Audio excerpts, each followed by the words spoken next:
আজকের এই কার্যক্রমে আমাদের মধ্যে উপস্থিত আছে। নির্দেশনা এসেছে যে প্রতি শনিবারে রাখার যে কর্মসূচি সেই কর্মসূচি আছে।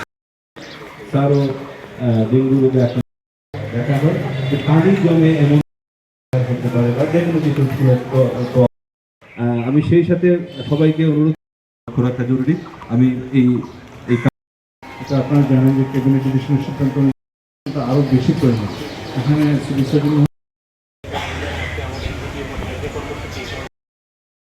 রাখার যে কর্মসূচি সেই কর্মসূচি আছে।